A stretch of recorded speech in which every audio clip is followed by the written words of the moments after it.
Bonjour à tous, je suis Nicolas Caron et vous écoutez la version audio du blog Lève-toi et vends que je diffuse sur mon site nicolascaron.fr. J'y traite des sujets de la prospection, de la vente, de la négociation, de management commercial et aussi de développement personnel quand il peut nous aider à vendre. Je vous souhaite une bonne écoute et la plus belle réussite commerciale possible.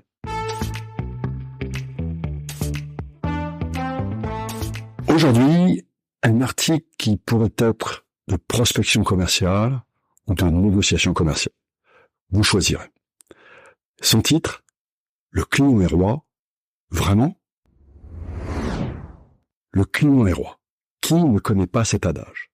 Ce slogan qui claque comme une vérité absolue est encore trop souvent considéré comme une règle d'or à laquelle toute entreprise, tout vendeur doit se plier et faire en sorte de satisfaire les moindres désirs de ses clients.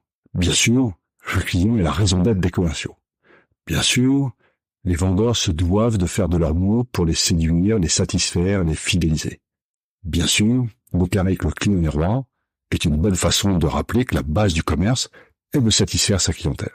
Mais attention à ne pas aller trop loin. Notre histoire nous rappelle que les rois étaient pour la plupart des personnes autoritaires, dominatrices, persuadées d'avoir toujours raison, ayant droit d'attendre et d'obtenir la satisfaction de leurs moindres désirs. Beau programme. Le client est roi, le roitelet ne l'est pas. En B2C, nous voyons tous les jours des clients mécontents dénigrer leurs fournisseurs via les réseaux sociaux. C'est parfois compréhensible, mais c'est aussi très souvent le défouloir de personnes qui ont des attentes démesurées par rapport au niveau de tarif qu'elles sont prêtes à payer. En B2B, il est quand même beaucoup plus rare que les clients ne sachent pas faire la part des choses entre ce qui peut être attendu de leur fournisseur en fonction de leur positionnement et des conditions tarifaires proposées. Pourtant, les comportements de roitelet peuvent encore altérer de temps en temps la qualité de la relation commerciale. Le client est roi, mais nous pouvons quand même refuser certaines pratiques d'achat. Voici 10 choses que les commerciaux qui ont pour priorité de faire du business et non de faire semblant pourraient refuser lorsqu'ils ont affaire à un roitelet. Cette liste est évidemment non exhaustive. Numéro 1. Répondre à un appel d'offres alors que le client n'accepte pas un rendez-vous de brief préalable. Pourquoi diable accepter d'investir des heures de travail pour quelqu'un qui n'est pas lui-même capable de vous démontrer un minimum d'intérêt pour votre participation? 2. Accepter d'organiser un test de la solution ou du produit avec des gens qui ne seront pas les véritables utilisateurs de la solution. Même avec la meilleure volonté du monde, les fonctionnaires sont vivement aussi à même de juger la qualité de votre offre que les opérationnels. 3. Répondre à des questions indiscrètes. Oui, la transparence, c'est comme l'argent. Certains clients sont beaucoup plus généreux avec celle des autres.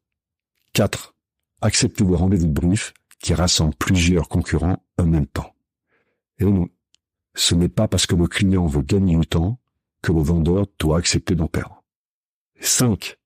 Accepter les méthodes d'achat d'un autre temps qui mêlent pression, manipulation et autres turpitudes. Il n'est écrit nulle part que faire du business doit être une punition. Négocier ses tarifs ne doit pas être complexe. 6. Accepter de faire un effort conséquent sur la marge, la nôtre, pour pouvoir ensuite, un jour, peut-être, bénéficier de volumes qui viendront rembourser nos efforts au centuple. Et bien, quoi qu'en dise votre acheteur, commencer par perdre de l'argent n'a jamais été une bonne façon d'initier une relation commerciale avec un client. 7. Accepter une affaire qui sera manifestement mauvaise pour le client avant de se transformer en mauvaise publicité pour le fournisseur. Le client n'a pas toujours raison et nous sommes toujours responsables de ce que nous lui vendons. Surtout quand l'interlocuteur avec lequel nous discutons n'est pas capable de distinguer ce qui sera vraiment positif pour son entreprise. Si, ça existe. 8. Donner une exclusivité non justifiée. Et je vous assure que c'est très rarement justifié. Pourquoi? Parce que rares sont les clients qui s'engagent également à ne jamais travailler avec ton concurrent. 9. Signer trop rapidement des conditions générales d'achat.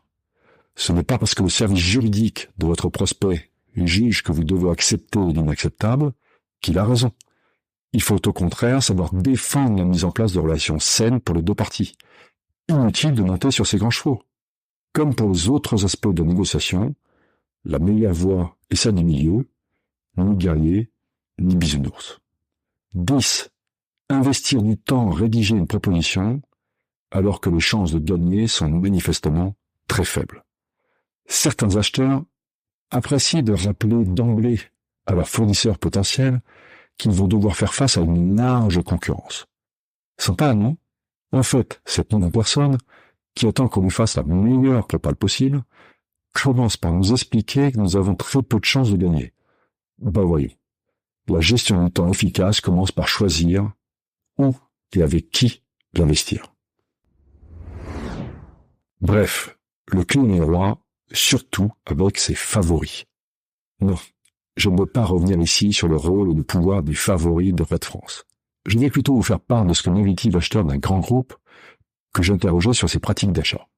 Vous m'avez dit, mon job, c'est d'être le client préféré de nos fournisseurs importants. Pourquoi? Parce que si je suis le client préféré, je serai le premier informé de leurs nouveautés. J'aurai accès plus rapidement que mes concurrents à la crème de la crème.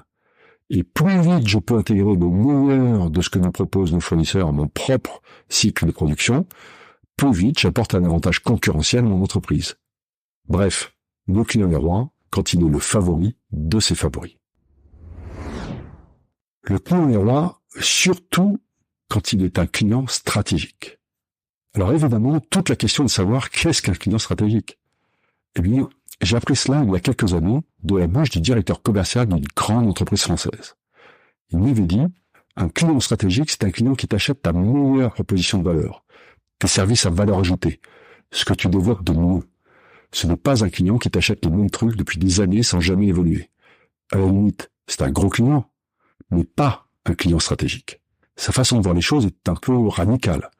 Mais le personnage était suffisamment crédible pour me convaincre de suivre son conseil. Et justement, il se trouve qu'au même moment, je traversais des difficultés avec mon interlocuteur chez un de mes plus gros clients historiques. Petit à petit, je sentais que ça glissait. Ce client qui était à l'origine stratégique pour moi, s'était transformé progressivement en gros client. Un jour, j'ai donc refusé de fournir pour la énième fois le même service qui me paraissait plus adapté et l'une des offres les plus modernes que je pouvais lui offrir. Résultat, fin de la relation. J'avoue que ça fut un peu dur. Et pourtant, quelques mois après, je développais une relation bien plus profitable avec le concurrent de ce client quand je m'interdisais de démarcher jusque-là. En réalité, je ne remercierai jamais assez mon ancien interlocuteur de m'avoir ainsi aidé à passer d'un gros client à un client bien plus stratégique. D'ailleurs, ce fut sans doute le meilleur tournant commercial de ma carrière. Pour conclure, évidemment, loin l'idée de ne pas mettre le client au cœur de nos préoccupations. Vendre est beaucoup plus facile et beaucoup plus agréable lorsque l'on met la satisfaction de ses clients au premier plan. Ceci est indiscutable. Encore faut-il que la satisfaction du fournisseur soit aussi au rendez-vous. Comme disait ma grand-mère, le client est roi, surtout quand il paye comme un prince. Et voilà, c'est tout pour aujourd'hui. Si vous voulez en savoir plus sur mes livres ou sur mes conférences, rendez-vous sur nicolascaron.fr. D'ici là, bon business à tous.